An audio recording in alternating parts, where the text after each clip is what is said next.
Et compte tenu de ces circonstances particulières, les centrales syndicales sénégalaises ont-elles décidé de ne pas adresser de doléances au chef de l'État Macky Sall? Ils se disent déterminés d'abord à gagner la bataille contre le Covid-19. Reportage signé à Dakar, Jean-Paul Nour et Biaïndir. Regardez. Donc, bonne fête dans le confinement et une mention particulière aux travailleuses et aux travailleurs de la santé. Priorité à la lutte contre le Covid-19. Cahier de doléances confiné.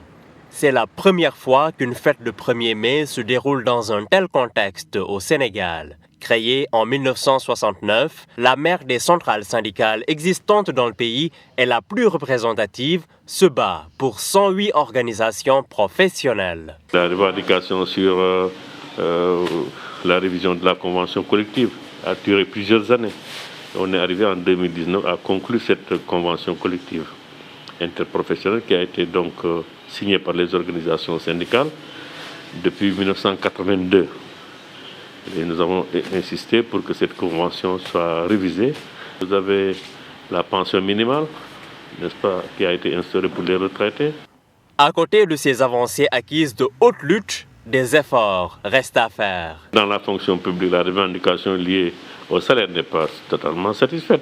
Aux Parcelles Assainies, dans la banlieue dakaroise, c'est à travers un Facebook Live que la 3e centrale syndicale du pays, la Confédération des syndicats autonomes du Sénégal, va, de son siège, s'adresser à ces travailleurs qu'on retrouve dans tous les secteurs d'activité.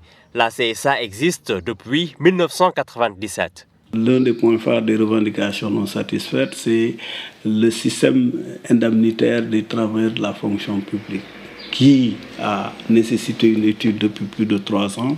Un point majeur qui a été satisfait, c'était l'augmentation généralisée des salaires dans le secteur du privé, de 4 à 8%. La fête du 1er mai est née d'un mouvement revendicatif de syndicats américains il y a 134 ans à Chicago, l'une des plus grandes villes des États-Unis.